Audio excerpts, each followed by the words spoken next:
जैसा कि हम जानते हैं कि मरहूम मन्नान बिजनौरी साहिब के लिए और उनको याद करने के लिए हम सब लोग यहाँ जमा हैं। मरहूम मन्नान बिजनौरी साहिब हमारे अहद के एक नामवर शायर थे और बाअखलाक इंसान थे। नसीरपुर नैन, यहाँ ज़िला बिजनौर में गांव नसीरपुर नैन है जो हल्दौर के करीब है, वहाँ से उनका ताल्लुक़ था।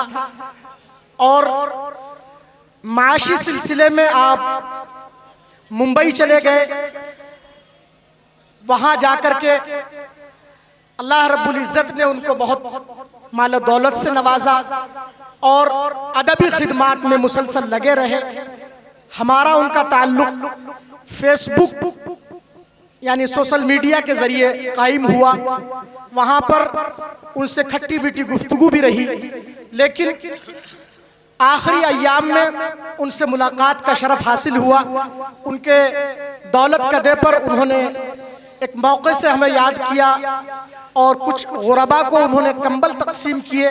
तो वहाँ मोहतरम मरगूब रहमानी साहिब, महराज बिजनौरी और हम सब साथ में वहाँ गए, यानी हमारी उनसे वो आखिरी मुलाकात थी। उस आखिरी मुलाकात में वो हम पर खुले और इतना खुले कि अब उनका जो मकाम है वो आखिरी सांस तक उनकी इज्जत और उनका एहतराम हमारे सीने से नहीं जा सकता। ये उनका किरदार था।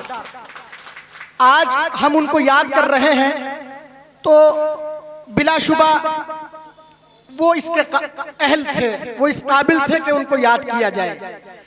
यानी एक छोटे से गांव से निकलकर तमाम आलम उर्दू में शनाख्त बना लेना ये कोई छोटा काम नहीं है, ये काबिल ताज़ीम है।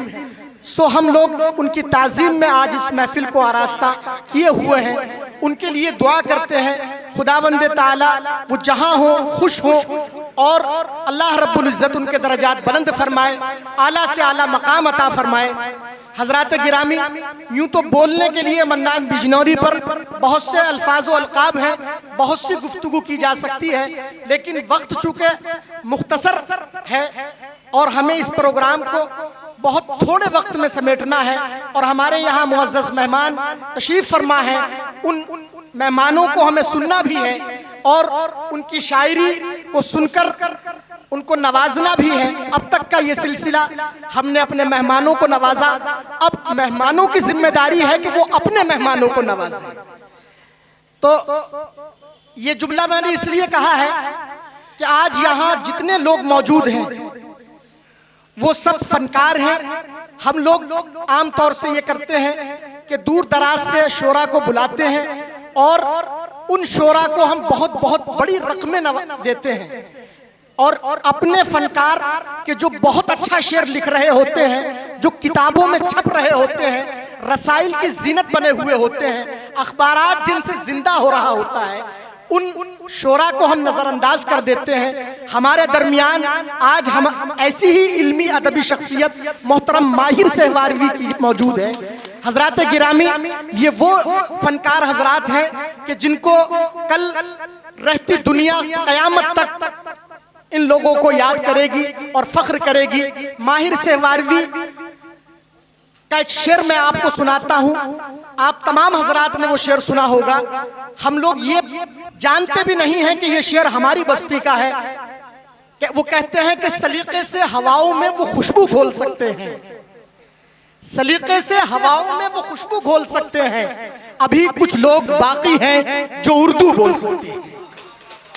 हजरात गिरामी, मैं बात मन्नान बिजनौरी साहिब पे कर रहा था, लेकिन बात हजरत माहिर सहवारवी पर चली गई, क्योंकि यहाँ से मन्नान बिजनौरी और माहिर सहवारवी में राब्ता है। और वो राब्ता ये है कि मन्नान बिजनौरी सिर्फ शायर नहीं थे, वो एक बाकमाल अरूज़दा भी थे, जैसा कि हजरत वाला की शख्सियत यहाँ मौजूद है। मैं बताना ये चाहता हूँ कि मन्नान बिजनौरी ने जब कलम उठाया तो मन्नान बिजनौरी ने इस तरह के अशार कहे कि जो न देते थे जवाब उनके सलाम आने लगे, वक्त बदला तो मेरे नीम पे आम आने लगे। हजरात गिरामी, अब हम अपनी गुफ्तगू को यहीं ख़त्म करते हैं और उनके लिए दुआ करते हैं कि खुदावंद ताला उनके दर्जात बुलंद फरमाए और हक उनकी मग़फ़िरत फरमाए, उनके बच्चों को, उनके अजीज़ों को, उनके अकारीब को, ख़ास तौर पर उनके शोरा दोस्तों को सब्र जमील अता फरमाए।